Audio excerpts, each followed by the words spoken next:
प्रभु कहे जय जय श्री चैतन्य जय नित्यानंद जय अद्वैत चंद्र जय गौर भक्त वृंदा। मध्य लीला के नवम अध्याय श्लोक संख्या 110।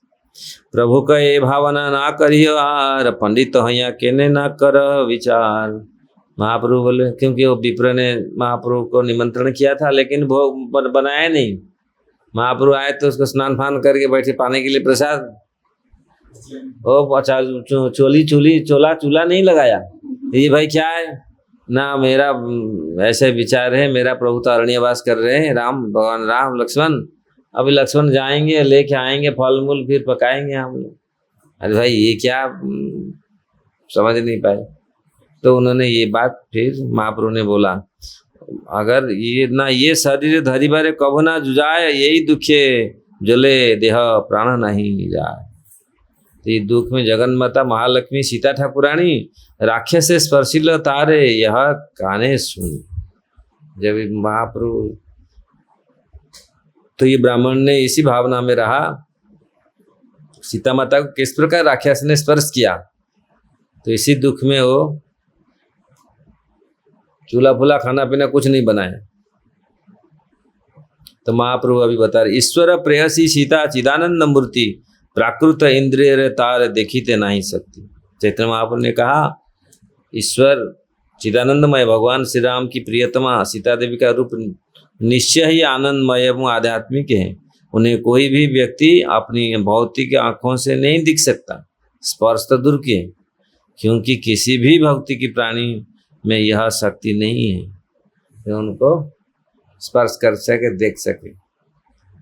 स्पर्शिवार कार्य अछुक ना पाए दर्शन सीतार आकृति माया हरिल रावण। तो इसलिए माता सीता को स्पर्श करने का तो बात दूर रहे, भौतिक इंद्रिय वाले व्यक्ति उन्हें देख नहीं सकता। जिनकी भौतिक इंद्रियां शुद्ध नहीं है वो देख कर भी देख नहीं सकते उनको। इसलिए रावण न तो उनकी भौतिक माया रूप का ही, रावण ने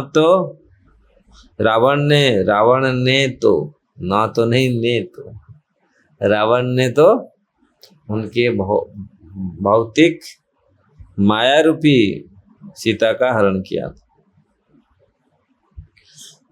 तो इस प्रकार ये कथा महाप्रभु तो स्वयं भगवान ने तो बोल दिए, लेकिन बोल मांगेगा प्रमाण कहाँ है।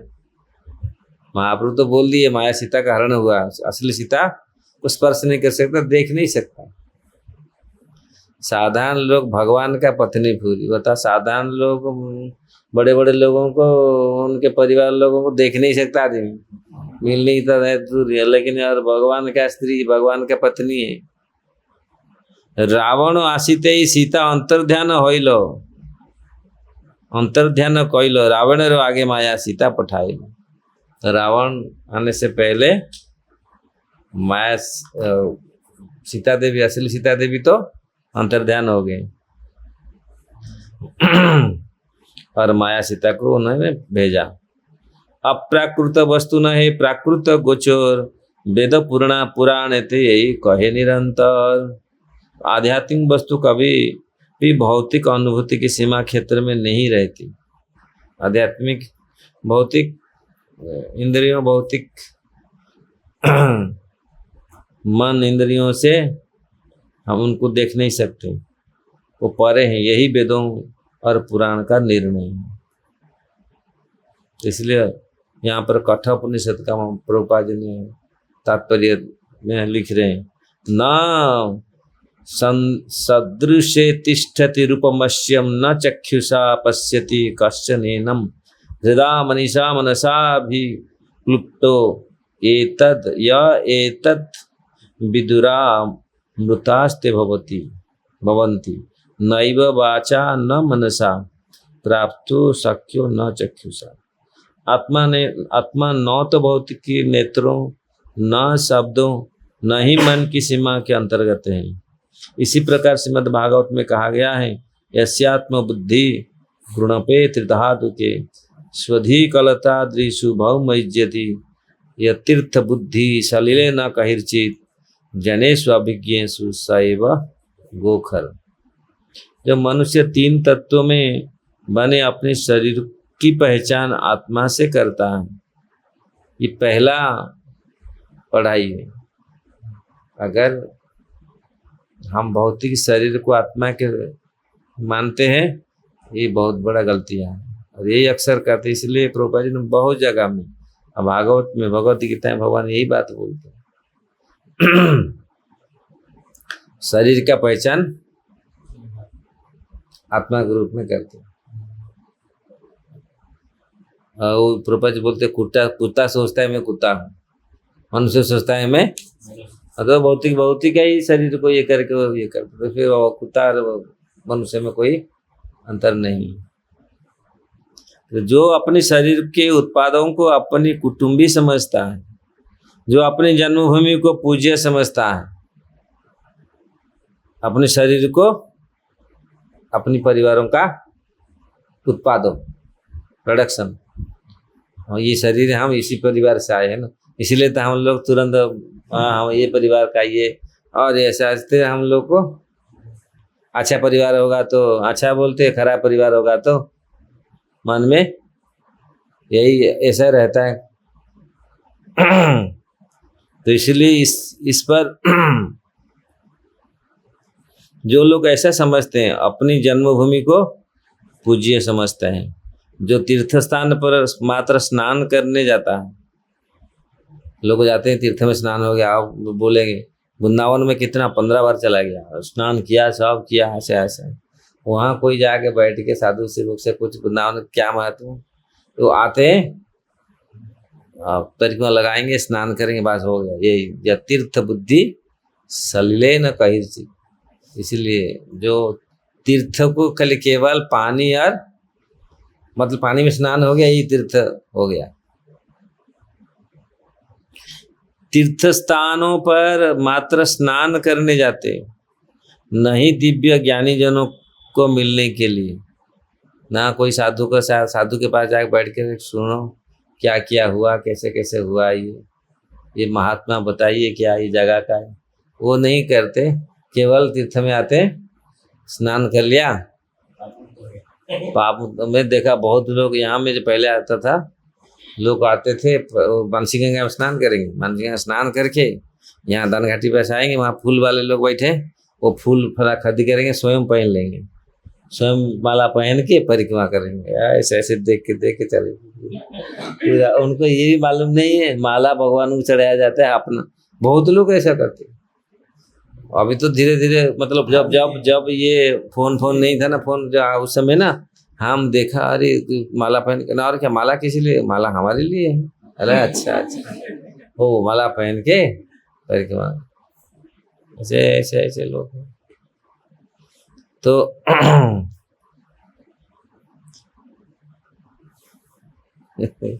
तो इसलिए यहाँ पर कहा गया है गोखर, उसको एक गधे जैसा समझना चाहिए। आध्यात्मिक वस्तु के बारे में कुछ वैदिक कथन है। आध्यात्मिक वस्तुओं को बुद्धिहीन व्यक्ति नहीं देख सकते। आध्यात्मिक वस्तु को बुद्धिहीन व्यक्ति नहीं देख सकते। इसलिए तो बोलते क्या भगवान कहाँ है, दिखा है कुछ, ऐसे बहुत सारे चीज आध्यात्मिक की वस्तु। इसलिए यहाँ आत्मा को देखने के लिए, क्योंकि आध्यात्मिक वस्तु है, ये भौतिक जगत में आत्मा ही आध्यात्मिक प्रोडक्ट, ये चित्त वस्तु है। और अचित वस्तु तो हम लोग देखते हैं। चित्त वस्तु क्या क्या है?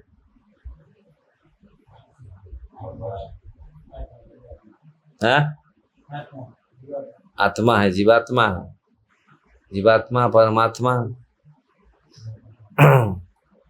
और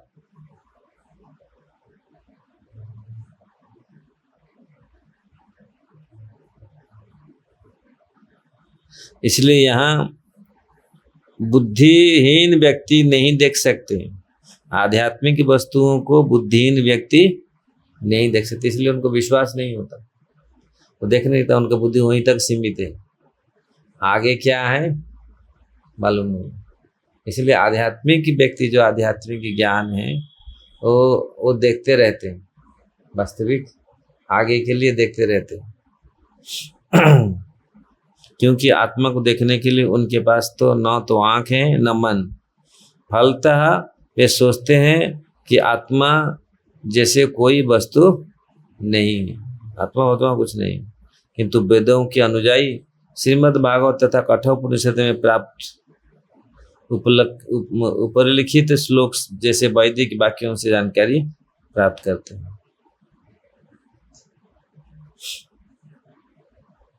इसलिए आध्यात्मिक ज्ञान में उनका विश्वास नहीं होता। जो सारे वर्णन किया जाता है, भगवान आए थे, भगवान लीला किए थे, ऐसे भगवान सृष्टि करते हैं, भगवान ऐसा है, इसमें आध्यात्मिक वस्तु है। भगवान का लीला ये आध्यात्मिक है सब, उनमें ये नहीं होता, शुरू से ही विश्वास नहीं।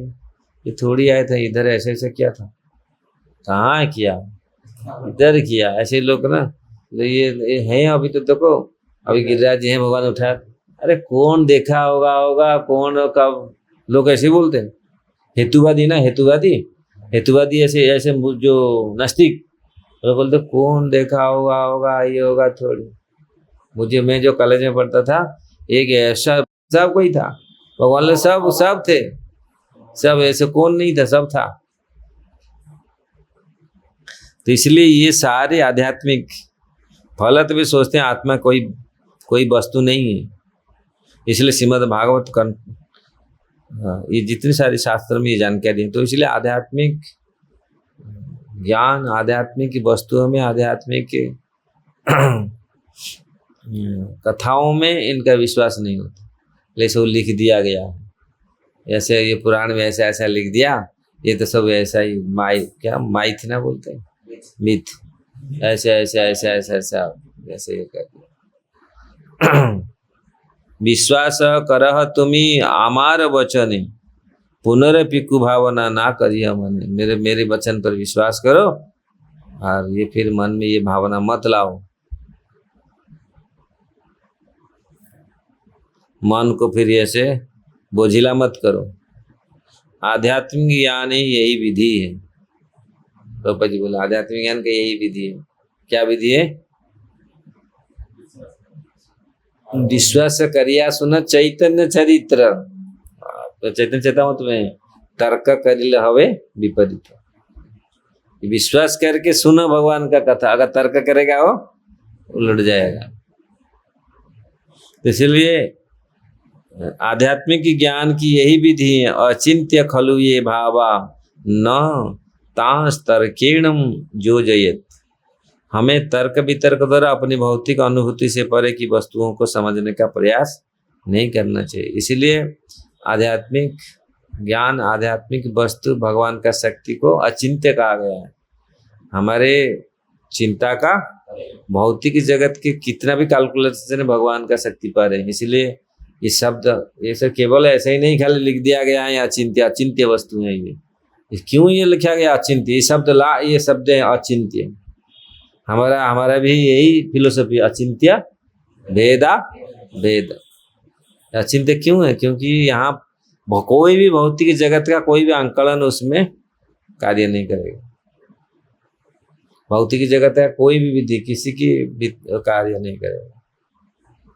इसलिए आप बताओ, रोहिणी माता का गर्भ में जोगमाया ने खींच करके बच्चा को लेके ठोस दिया, रख दिया, कोई कर सकता है ऐसा? अचिंत्य पूरी है। और ऐसा पूरी कोई पता नहीं, कुछ नहीं, ऐसा नहीं है सर्जरी हुआ। अभी लोग सर्जरी करके ये करते हैं कितनी कठिन, ब्लड क्या ग्रुप जगाओ, ये करो, दुनिया में आज करो 1000, फिर वो कैसे बचेगा नहीं बचेगा कोई ठीक नहीं। ये कितनी, ये तो भौतिक जगत के तो ये साधारण कार्य है। यदु महाराज उसका क्या, जजाति महाराज ने उससे बेटा से जवन ले लिया, वो बुढ़ापा ले गया। कभी कोई कर सकता है? अभी कोई ऐसे ये अभी ये क्या, ये स्टोरी है क्या? स्टोरी नहीं है, इंसिडेंट है, घटना है, ये कोई कहानी नहीं है। लेकिन यहाँ ये सोचते नहीं हम, अभी टेक्नोलॉजी निकला नहीं, सोचते हैं हम नहीं ये तो कर नहीं सकते, ये तो झूठ झाट दिखा हुआ है। झूठ झाट नहीं, इसलिए भौतिक अनुभूति से परे वस्तुओं को समझने का प्रयास नहीं करना चाहिए। महाजैन जैन गतस पंथा, हमें परंपरा से चले आ रहे महापुरुषों की पद चिन्हों का अनुसरण करना चाहिए। हम यदि किसी प्रामाणिक आचार्य के पास आए और उनके वचनों में श्रद्धा रखे तो आध्यात्मिक साक्षात्कार सरल हो जाएगा। इसलिए प्रामाणिक आचार्य के कथन को विश्वास करना चाहिए। प्रभुर वचन विप्र हईल विश्वास, भोजन करिल हईल जीवन आस। महाप्रभु कथा पर उन्होंने विश्वास किया। जो उपवास कर रहा था तो फिर उन्होंने भोजन ग्रहण किया और तब उस तरह उसका जीवन बच गया। तारे आश्वासिया प्रभु करिला गमन, कृतमालया स्नान करी आइला दुर्वसन। तो ब्राह्मण को आश्वासन देने के बाद चैतन्य महाप्रभु दक्षिण भारत में और दक्षिण भारत के लिए आगे बढ़े और अंत में ये दुर्वसन पहुंचे, जहाँ उन्होंने कृतमाला नदी में स्नान किया। ये कृतमाला नदी भागाई अथवा बेगई नदी कहलाती है। इसकी 3 शाखा नदियां हैं, सुरुली, बराह नदी तथा बटिला गुड्डू। करभाजन ऋषि ने श्रीमद् भागवत में कृतमाला नदी का उल्लेख किया है। दुर्वासा ने रघुनाथ कैला दर्शन, महेंद्र शैल परशुराम कैल बंधन। तो ये दुर्वासन में चैतन्य महाप्रभु ने भगवान रामचंद्र के मंदिर का दर्शन किया। इसी तरह महेंद्र शैल नामक पर्वत पर उन्होंने भगवान परशुराम के दर्शन किए। दुर्वासन या दर्भशयन में जो आजकल तिरुपुल्लनी कहलाता है और जो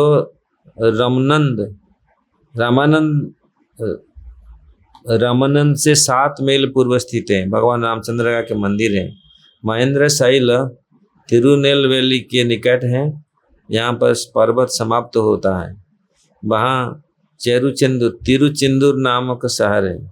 महेंद्र शैल के पश्चिम में त्रिबांकुर का प्रदेश है। रामायण में महेंद्र शैल का उल्लेख हुआ है। सेतुबंधे आशी कैला धनुर्तीर्थे स्नान, रामेश्वर देखी तहाँ करिला विश्राम। तो महापुरुष देखो कहाँ का तत्पश्चात लेट हो रहा है, बंद करेंगे। तत्पश्चात चैतन्य महापुरुष सेतुबंध रामेश्वर गए, जहाँ उन्होंने धनुर्तीर्थ नामक स्थान पर स्नान किया। वहां से रामेश्वर मंदिर देखने गए और तब विश्राम किया। आया प्रसाद खाने के लिए, भोजन करने के लिए, लेकिन कोई रसोई बनाया नहीं। उन्होंने वो भावना में रहा किस प्रकार जगत जननी सीता माता को राक्षस असुर ने, रावण ने हर कर ले गया, छू लिया, स्पर्श कर लिया। इसी के सोच करके उनका मन में दुख हुआ और उन्होंने बनाया नहीं। इसलिए हाँ, फिर वहां से फिर आगे निकल गए। उसको विदाई दे करके उसने आगे जा करके कहाँ पर पहुंचे, अभी परशुराम को देखा। उसके बाद फिर उन्होंने ये हम लोग शुरू करते 200 से टेक्स्ट मध्य लीला अध्याय 9 टेक्स्ट 200। विप्र सभाय सुने तहा कुर्म पुराण, तारम मध्य आइला पति व्रता उपाख्यान। तो वहाँ पर जा रहे थे, वहाँ विप्र जितने ब्राह्मण लोग बैठ करके कुर्म पुराण पढ़ रहे थे। तो कुर्म पुराण में ये प्रसंग आया, ये किस प्रकार प्रतिव्रता स्त्री का व्याख्यान। भक्ति सिद्धांत सरस्वती ठाकुर की टिप्पणी है कि कुर्म पुराण के केवल 2 खंड वर्तमान समय में उपलब्ध है। ज़्यादा कुर्म पुराण है ही नहीं, 2 खंड मात्र है, पूर्व खंड तथा उत्तर खंड। कभी कभी कहा जाता है कुर्म पुराण में 6000 श्लोक है, किंतु श्रीमद् भागवत के अनुसार कुर्म पुराण में 17000 श्लोक है और ये 18 महापुराण में 15 माना जाता है। 18 जो पुराण है, 6 सत्वगुण रजगुण तमगुण का जो 3 तो 18 पुराण से ये 15वां पुराण है। इसमें 70,000 श्लोक है। भागवत में 18,000, महाभारत 1,00,000, रामायण 30,000, रामायण 30,000 है। 55,000। ब्राह्मण देखिया पतिव्रता शिरोमणि जनक नंदिनी जगतर माता सीता रामेर गृहिणी। श्रीमती सीता देवी जो लोगों की, तीनों लोगों की माता तथा भगवान रामचंद्र की पत्नी है। वे पतिव्रता स्त्रियों में सर्वोच्च है तथा राजा जनक की पुत्री है। रावण देखिया सीता लैला अग्नि रसरण, रावण हईते अग्नि कैला सीता के आवरण। तो ये दोनों पुराण में ये पूरा प्रसंग है। जब रावण माता सीता का हरण करने के आया तो उन्होंने उसे देखा तो उन्होंने अग्नि देवता की शरण ग्रहण कर ली। अग्नि देवता ने माता सीता के शरीर को ढक लिया और इस तरह रावण से उनकी रक्षा हो सकी। माया सीता रावण नील सुनीला आख्याने, सुनी महाप्रभु हैला आनंदित मने। तो उन महाप्रभु तो बोल दिए थे उनको, ऐसा माया सीता को ले गया, असली सीता को लिया, निष्पर्श नहीं कर पाया, लेकिन उसका प्रमाण कहाँ शास्त्र में प्रमाण हो। तो इसलिए जब यहाँ से सुना महाप्रभु ये कुर्म पुराण में ये हैं तो महाप्रभु को बहुत भगवान तो है ही, वो जानते कहाँ है, तो इसलिए बहुत सुंदर। माया सीता रावण नील सुनीला व्याख्यान तो ये हो गया। तो ये महाप्रभु चैतन्य महाप्रभु बहुत आनंदित हुए। सीता लया राखी लेना पार्वती स्थाने, माया सीता दिया अग्नि बंचिला रावणे। तो अग्निदेव वास्तविक सीता को देवी दुर्गा अर्थात पार्वती के स्थान पर ले आए और रावण को सीता का माया रूप दे दिया। इस तरह रावण को ठगा गया। रघुनाथ आसी जबे रावण हे मारी लो, अग्नि परीक्षा दीते जबे सीता रे आनी लो। तो जब भगवान रामचंद्र आए, रावण को वध किया और सीता माता को लेके आए, तो जो अग्नि परीक्षा दी उन्होंने देने लगी। तबे माया सीता अग्नि करी अंतर ध्यान, सत्य सीता आनी दिल राम विद्यमान। तो माया सीता को अंतर ध्यान हो गए और असली सीता को भगवान ने अपकट कर दिया और वास्तविक सीता को ला करके प्रदान किए। सुनिया प्रभु आनंदित हैल मन, रामदास विप्र कथा हैल स्मरण। तो रामदास विप्र कथा स्मरण हुआ तो इसीलिए महाप्रभु ने क्या करेंगे, उसको लिखा के ले आएंगे। उस समय तो ऐसे नहीं था प्रिंट कर किताब दे दो, उस समय पर लिखा करके दूसरी कॉपी करके हाथ में लिखना पड़ता। चैतन्य महाप्रभु ने यह कहानी सुनी तो बहुत प्रसन्न हो गए। रामदास विप्र को याद आया, ये सब सिद्धांत सुनी प्रभु आनंद होइल, ब्राह्मण स्थाने मांगी सही पत्र अनिल। तो इसलिए इसको सुन करके बहुत उन्होंने खुश हुए, प्रसन्नता हुई। उन्हें ब्राह्मण की अनुमति से कुर्म पुराण के हस्तलिखित पत्र को, पन्नों को ले लिया। नूतन पत्र लिखाया पुस्तक के दिवाइला, प्रतीति लोग लागी पुरातन पत्र मांगी नीला। तो कुर्म पुराण अत्यंत प्राचीन आते, उनकी पांडुलिपि भी अत्यंत प्राचीन थी। चैतन्य महाप्रभु ने प्रत्येक साक्ष्य के लिए मूल पन्ने को रख लिया और मूल पन्ने की प्रतिलिपि करके कुर्म पुराण ले आए, लिखकर उतार करके ले आए। पत्र लया पुनः दक्षिण मथुरा आइला, रामदास विप्र से ही पत्र आनी दिला। तो जब वापस आए तो वो राम विप्र जो रामदास विप्र उनको ला के फिर वो कुर्म पुराण के पांडुलिपि रामदास को प्रदान की। सीताया राधितम वर्णी छाया सीताम अजीजनत, ताम जहार दशा ग्रीवम सीता वर्णी पुरंगता। परीक्षा समय वर्णी छाया सीता विवेशसा, बन्नी सीता सामानीय तत्पुस्तादनी नयन। तो ये कुर्म पुराण का ये श्लोक इसमें वर्णन है। जब सीता जी ने अग्निदेव का आह्वान किया तो वे सीता का माया रूप ले आए और 10 सिरों वाले रावण ने इन माया सीता का अपहरण कर लिया। तब मूल सीता अग्निदेव के घर चली गई। जब भगवान रामचंद्र ने सीता के शरीर की परीक्षा ली तो वह माया सीता थी और अग्नि में प्रवेश कर गई। उसी समय अग्निदेव ने मूल सीता को अपने घर से लाकर भगवान रामचंद्र को अर्पित कर दी। ये दोनों कुर्म पुराण पदयात्रा विप्र रहिल आनंदित मन, प्रभुर चरणे धरी करे क्रंदन। तो वो सुन कर पा करके बहुत आनंद आया विप्र को। महाप्रभु का चरण कमल पकड़ करके वो गिर पड़ कर रोदन कर रहा है, रो रहा है। विप्र कहे तुम्हें सुरक्षा, विप्र कहे तुम्हें साक्षात श्री रघुनंदन, यस्या शिर वैसे सन्यासी वैसे मोरे दिला दर्शन। तो सही सही बोल रहा है आप, तो सूर्य रघुनंदन है, सन्यासी के रूप में मुझे दर्शन दिया है। ये भगवान रघुनंदन वही है, कृष्ण ही राम है।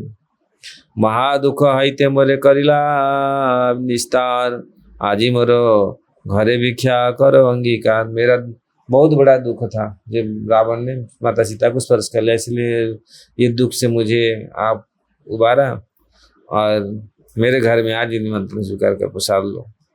मन दुखे भाल भिक्षा ना दिल से ही दिने, मोर भाग्य पुनरपि पाइलु। तो उस दिन में इतना मन दुख था, इसलिए अच्छा से भोग बनाए नहीं पाया, मैं आपको भिक्षा अच्छा से नहीं दे पाया, इसलिए आज अच्छा से भिक्षा आपको दूंगा। यही तो बोली सही विप्र सुखे पाक कैल, उत्तम प्रकारे प्रभु के भिक्षा कराइल। तो फिर विप्र ने बहुत सुंदर रूप से बहुत अच्छा भोजन बनाया, चैतन्य महाप्रभु का उत्तम कोटि का भोजन कराया। सही रात्र ताहा रही तार कृपा करी, पांड्य देश ताम्रपणि गेला गौरहरि। चैतन्य महाप्रभु उसी दिन उसी ब्राह्मण के घर में रहे, बिताए और उसके उनको कृपा करके पांड्य देश ताम्रपणि नदी की ओर यात्रा प्रारंभ की। पांड्य देश दक्षिण भारत में है और केरल और चोलों के नाम से प्रसिद्ध हैं। इस सारे प्रदेश में पांड्य पदवीधारी अनेक राजा हुए, जिन्होंने मदुराई तथा रामेश्वर नामक स्थानों पर राज्य किया। रामायण में ताम्रपणि नदी की नाम आया है। यह पुरुषार्थ पूर्णई के नाम से प्रसिद्ध है और तिरुमलई से होकर बहती है और ये बाद में बंगाल में खाड़ी में जाके गिरती है। श्रीमद् भागवत में ताम्रपणि नदी से उल्लेख है। ताम्रपणि स्नान करी ताम्रपणि तीरे, नय त्रिपति देखी बुले कुतूहले। ताम्रपणि नदी के तट पर नया त्रिपति नामक स्थान में भगवान विष्णु के 9 मंदिर थे। महाप्रभु ने नदी में स्नान करने के बाद अत्यंत उत्सुकता से अर्चा विग्रह को देखा और वहां विचरण किया। चियड़तला तीर्थ देखी श्री राम लक्ष्मण तिल कांची आशी कैल शिव दर्शन। इसके बाद चैतन्य महाप्रभु ने चियड़ताल नामक तीर्थ स्थान गए, जहाँ उन्हें रामचंद्र तथा लक्ष्मण दोनों भाइयों का अर्चा विग्रह देखा। तब ये तिल कांची गए, उन्होंने शिव जी का मंदिर भी देखा। कभी कभी चिड़ातल ये क्षेत्रला कहा जाता है। यह कैल शहर से निकट है और भगवान रामचंद्र और उनके भाई लक्ष्मण को समर्पित एक मंदिर है। तिलकांची तिरुनेबल्ली शहर से लगभग 30 मील उत्तर पूर्व की ओर है। गजेंद्र मोक्षण तीर्थ देखी विष्णु मूर्ति, पानागाड़ी तीर्थ आशी देखिला सीतापति। तत्पश्चात चैत्र महाप्रभु ने गजेंद्र मोक्षण नामक तीर्थ स्थान गए, जहाँ उन्होंने भगवान विष्णु का मंदिर देखा। फिर वे पानागाड़ी नामक पवित्र स्थान पर आए, जहाँ उन्होंने भगवान रामचंद्र तथा सीता जी के अर्चा विग्रह देखा। तो यही कृष्ण।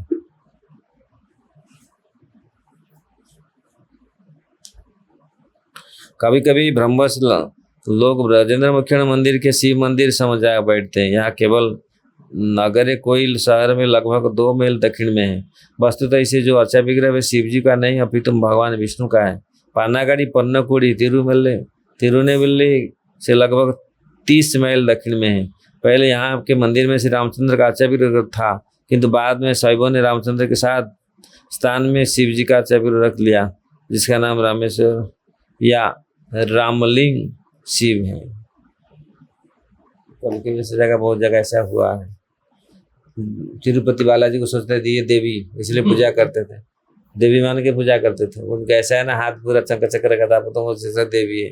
रावण जी आकर के फिर इसको चेंज, हाँ रावण जी आकर चेंज, रावण जी आकर ये देवी नहीं है तो भगवान है। राजा बोला नहीं ये तो बहुत रावण जी आए देवी के रूप में पूजा करते। तिरुपति बालाजी है ना भगवान विष्णु, उनको देवी दुर्गा के रूप में पूजा करते थे। राम जी आकर बोला ये भगवान नारायण है, ये भगवान नारायण है। हम लोग काल महाप्रभु पहुंच गए कहाँ, महाप्रभु पहुंच गए आदि केशव मंदिर में। देखा वहाँ ब्रह्म संहिता पाठ कर रहे हैं लोग, ब्राह्मण लोग। तो ब्रह्म संहिता एक बहुत बड़ा उपादेय ग्रंथ है। उसमें भगवान का जो सिद्धांत वर्णन है, बहुत एक अध्याय में जो वास्तविक ऐसे सिद्धांत वर्णन किया गया है, बहुत सुंदर सिद्धांत। इसलिए महाप्रभु ने उसका लिखा कि अभी उसको रखेंगे। पुथि पाया प्रभु रहिला आनंद अपार, कंपा श्रुष्यद स्तंभ पुलक विकार। पोथी को पा करके महाप्रभु अत्यधिक आनंद हुए और स्तंभ पुलक अश्रु उनके हृदय में जागृत हुआ। सिद्धांत शास्त्र नहीं ब्रह्म संहिता रसम, गोविंद महिमा ज्ञानेर परम कारण। तो ये ऐसे सिद्धांत शास्त्र ब्रह्म संहिता जैसा नहीं है। और भगवान गोविंद के ज्ञान का महिमा, उनका परम करुण, सब ऐसा वर्णन उसी में हुआ। अल्पाक्षरे कहे सिद्धांत अपार, सकल वैष्णव शास्त्र मध्य अति सार। तो थोड़ा सा अल्प अक्षरे, थोड़ी सी शब्दों में पूरा सिद्धांत को उन्होंने वर्णन कर दिया। अल्पाक्षरे कहे सिद्धांत अपार, मतलब सब कुछ। अगर ब्रह्म संहिता कोई समझ लिया, सारा शास्त्रों को समझ लिया, है ना। ऐसा थोड़ा सा ये एक अध्याय, उसमें देखो सब कुछ। अगर उसको कोई समझता है तो भगवान को अच्छा से आराम से समझ जाता है, वो फिर कंफ्यूज नहीं होता। शिव भगवान है, ब्रह्मा भगवान है, क्यों काली आप भी भगवान हो, ऐसा कोई बोलेगा नहीं। अगर ब्रह्म संहिता सीख लिया, कोई देख अध्याय पढ़ के अच्छा समझ पढ़ लिया, उसमें से ऑलरेडी सब कुछ है। क्षीरम दधि यथा विकार विशेष जोगा, संजायते नहीं तथा पृथगस्ति हेतु, यम्भूतामपि तथा समुपेत्य कार्या, गोविंदम आदि पुरुषम तमहम भजामि। क्षीरम यथा दधि विकार, खीर के साथ जब खटा आता है, संस्पर्श में आता है, वो विकार होता है, वो दही बन जाता है, दधि बन जाता है। इस प्रकार जब वही भगवान कृष्ण ही शंभु बनते हैं, है ना। क्षीरम तथा विकार विशेष संजाय यह संभुता तथा समुपेत्य कार्य, गोविंदम आदि पुरुषम। वही भगवान किस प्रकार शंभु, ब्रह्मा जी किस प्रकार बनते हैं, तो पूरी गणेश जी के बारे में पूरा वर्णन किया गया है। यत्पाद पुल्लव जुग विनिधाय कुंभ द्वंद्वे प्रणाम समेश, गणाधिराज विघ्नान व्यामंत मलमस्य जगत्रयस्य, गोविंदम आदि पुरुषम तमहम भजामि। किस प्रकार भगवान गोविंद, किस प्रकार गणेश जी, किस प्रकार यत्पाद पल्लव जुग विनिधाय कुंभ, जिनके चरण कमल को पकड़ करके भगवान नारायण, उसी से भगवान नरसिंह देव का चरण कमल को पकड़ करके जो पूरा शक्ति महा सारे जगत का वो विघ्न विनाशन करते हैं। शक्ति कहाँ से आता है? नरसिंह भगवान, भगवान कृष्ण से। वो गोविंदम आदि पुरुषम सारे माया ही जैसे जगदंड शतानि सुते त्रैगुणम विषय वेदा विदायमान। तो माया जिस प्रकार सबके बारे में पूरी, ऐसा नहीं है सब पूरी देवताओं के बारे में पूरा अच्छा से वर्णन किया गया। अंडांतरस्थ परमाणु चयांतरस्थ, भगवान कहाँ पे नहीं, अंडा अंतरस्थ परमाणु, परमाणु के भीतर भी भगवान स्थित है। ऐसा कुछ पहला श्लोक, पहला शुरुआत कैसे होता है? ईश्वर परम कृष्ण सच्चिदानंद विग्रह अनादिर आदिर गोविंद सर्व कारण, सबके कारण वही है। तो इस प्रकार ब्रह्म संहिता अत्यंत महत्वपूर्ण शास्त्र है। प्रभुपाद जी तात्पर्य में श्री चैतन्य महाप्रभु को आदि केशव मंदिर में इसका 5वां अध्याय प्राप्त हुआ था। 5वां अध्याय, एक अध्याय लेकिन 5वां अध्याय। 5वें अध्याय में अचिंत्य भेदाभेद तत्व, एक साथ ही ऐक्य तथा विभिन्नता, दार्शनिक सिद्धांत प्रस्तुत हुआ।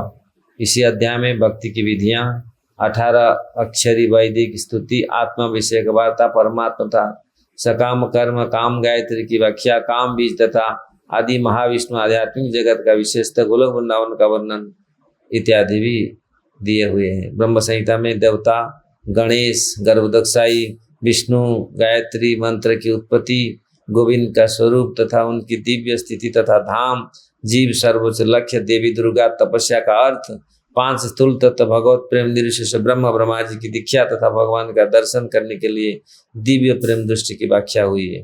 भक्तों के चरण की भी व्याख्या हुई है। मन, योगनिद्रा, लक्ष्मी, रागानुगा भक्ति, रामचंद्र आदि अवतार, अर्चा विग्रह, बद्धजीव तथा उनके कर्तव्य, विष्णु विषय का तत्व, स्तुतियाँ, वैदिक स्तुतियाँ, शिव जी, वैदिक ग्रंथ, साकारवाद तथा निर्विशेषवाद, अच्छा आचरण तथा अन्य अनेक विषयों की व्याख्या की गई। इसमें अतिरिक्त सूर्य तथा भगवान के विश्वरूप में भी विश्वरूप का भी वर्णन मिलता है। ये सारे विषय ब्रह्म संहिता में संक्षेप में दिया गया, बहुत कुछ दिया है। ब्रह्म संहिता जो गोस्वामी कमेंट्री है, हमारे भक्ति सिद्धांत सरस्वती ठाकुर जी का भी कमेंट्री है। बहुत बहु यत्ने सही पुथी नीला लेखा यहाँ अनंत पद्मनाभ आइला हर सीता। तो अनंत मतलब वहाँ से तमिलनाडु से आए, केरल में आए, अनंत पद्मनाभ जो त्रिवेंद्रम, वहाँ अनंत पद्मनाभ, वहाँ से दर्शन करके यहाँ पर आए महाप्रभु। अनंत पद्मनाभ के लिए मदन लीला देखें, ठीक है, देखें। दीन दुई पद्मनाभ है कैल दर्शन, आनंद देखिते आइला श्री जनार्दन। तो दिन दो दिन रहे। भट्टधर के तो ऑलरेडी कल हो गया था, कल वो खंड खंड हो गिर पड़े पूरे। दुई दिन दुई तहाँ करी कीर्तन नर्तन। टाइम ज्यादा हो रहा है क्या? यशस्विनी पयस्विनी आसिया देखे शंकर नारायण। चैतन्य महाप्रभु जनार्दन, वहाँ जनार्दन बरकला में, वही केरल में जनार्दन स्वामी है, जनार्दन भगवान, वहाँ पर दर्शन किए। और वहाँ पे फिर जनार्दन के 2 दिन कीर्तन तथा नृत्य करते रहे। फिर वे पयस्विनी नदी के किनारे गए और वहाँ उन्होंने शंकर नारायण का मंदिर देखा। श्रृंगेरी मठे आइला शंकराचार्य स्थाने, मत्स्य तीर्थ देखी कैला तुंगभद्राय स्नाने। वहाँ उन्होंने श्रृंगेरी मठ देखा जो शंकराचार्य का निवास है। फिर उन्होंने मत्स्य तीर्थ देखा और तुंगभद्रा नदी में स्नान किया। ये प्रभुपाद जी ने यहाँ बड़ा परपट लिखा है, इसमें हो जाएगा 9 बज जाएगा। श्रृंगेरी मठ कर्नाटक प्रांत के चिकमंगलपुर जिले में स्थित है। यह मठ तुंग तथा भद्रा नदी के संगम पर हरिहरपुर से 7 माइल दक्षिण में स्थित है। इस स्थान का असली नाम श्रृंगगिरी या श्रृंगबेरपुरी, और यह शंकराचार्य का मुख्यालय है। शंकराचार्य के 4 मुख्य शिष्य थे। उन्होंने उनकी देखरेख में 4 केंद्रों की स्थापना की। उत्तर भारत में बद्रिकाश्रम में ज्योतिर्मठ की स्थापना की गई, पुरुषोत्तम में गोवर्धन या गोवर्धन मठ की, द्वारका में शारदा मठ की तथा दक्षिण भारत में श्रृंगेरी मठ की स्थापना की गई। श्रृंगेरी मठ के सन्यासी सरस्वती भारती पूरी उपाधियां धारण करती है। वे सभी एकदंडी सन्यासी कहलाते हैं, जबकि वैष्णव सन्यासी त्रिदंडी सन्यासी। श्रृंगेरी मठ दक्षिण भारत के आंध्र, द्रविड़, कर्नाटक तथा केरल प्रदेश में स्थित है।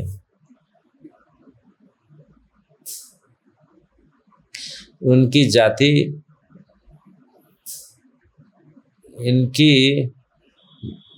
जाति भूरिवार कहलाती है और वह भूर्भुवा कहलाते हैं। यह स्थान रामेश्वर कहलाता है और उनका नारा है अहम ब्रह्मास्मि। ये इनका फिलोसफी है श्रृंगेरी मठ का। इनके अर्चा विग्रह बराह है, इनकी शक्ति कामाक्षी है। अच्छा आचार्य हस्तामलक हैं, और इन सन्यासियों के ब्रह्मचारी सहायक चैतन्य कहलाते, इसलिए चैतन्य महाप्रभु ना भारती कैसे भारती से सन्यासी लोग तीर्थ स्थल तुंगभद्रा कहलाता है, और ये यजुर्वेद पाठी है। शंकराचार्य की गुरु शिष्य परंपरा की सूची उपलब्ध है। आचार्य के नाम और उनकी सन्यासी लेने की तारीख शकाब्द अनुसार ईसवी सन के लिए इसमें 78 वर्ष जोड़े। इस प्रकार है शंकराचार्य 622 शक, सुरेश्वराचार्य, बोधायन आचार्य, ध्यान धनाचार्य, ज्ञानोत्तम शिवाचार्य, ज्ञानगिरी आचार्य, सिंहगिरी आचार्य। ये खाली सुनने का है बात से, आपको इसमें कोई नहीं। ये सब ये सन्यासियों का है जो टाइटल है। ये सब हुए ऐसे ऐसे आचार्य उनके। ये ईश्वर तीर्थ, नर सिंह तीर्थ, विद्या तीर्थ विद्याशंकर, भारती कृष्ण तीर्थ, विद्यारण्य भारती, चंद्रशेखर भारती, नरसिंह भारती, पुरुषोत्तम भारती, शंकरानंद, चंद्रशेखर भारती, नरसिंह भारती, पुरुषोत्तम भारती, रामचंद्र भारती, नरसिंह भारती, नरसिंह भारती, धनमंडी नरसिंह भारती, अभिनव नरसिंह भारती, सच्चिदानंद भारती, नरसिंह भारती। ये सब अलग अलग, मतलब 1521 सच्चिदानंद भारती, 1627 अभिनव सच्चिदानंद भारती, नरसिंह भारती, सच्चिदानंद भारती, अभिनव सच्चिदानंद भारती, नरसिंह भारती, सच्चिदानंद शिवा अभिनव विद्या नरसिंह भारती, 1788। ऐसा माना जाता है कि शंकराचार्य जन्म 608 शकाब्द में वैशाख मास की शुक्ल तृतीया को कालांडी नामक स्थान में दक्षिण भारत में हुआ था। उनके पिता नाम शिवगुरु था, जिन्होंने देहांत उनके बाल्यकाल में ही हो गया था। जब शंकराचार्य केवल 8 वर्ष के थे तभी उन्होंने सारे शास्त्रों का अध्ययन पूर्ण कर लिया था और गोविंद से संन्यास ले लिया था, जो नर्मदा के तट पर निवास करते थे। संन्यास ग्रहण करने के बाद शंकराचार्य कुछ दिनों तक अपने गुरु के साथ रहे। फिर उन्होंने गुरु से वाराणसी जाने की आज्ञा मांगी, जहाँ से वे बद्रिकाश्रम गए। वहाँ 12 वर्ष की अवस्था तक रहे। 12 वर्ष की अवस्था तक रहे, 8 से 12। 8 साल में उन्होंने सन्यासी लिया। 8 साल में ऑलरेडी शास्त्र सब कुछ ये हो गया। 8 साल में बच्चा को तो बोली क्लियर नहीं होता है ना। लेकिन देखो वहां रहकर उन्होंने ब्रह्मसूत्र, 10 उपनिषद तथा भगवद गीता पर भाष्य लिखे। हुई 4 साल में, 12 साल से पहले 12 साल में सनत सुजातीय भी लिखी तथा नृसिंह तापनी पर भाष्य भी लिखे। उनके अनेक शिष्यों में से पद्मपाद, सुरेश्वर, हस्तामलक तथा त्रुटक 4 प्रमुख शिष्य हैं। पद्मपदा पादपद्म जो एक। शंकराचार्य वाराणसी में प्रयाग आए, जहाँ उन्होंने विद्वान कुमारिल भट्ट से उनकी भेंट हुई।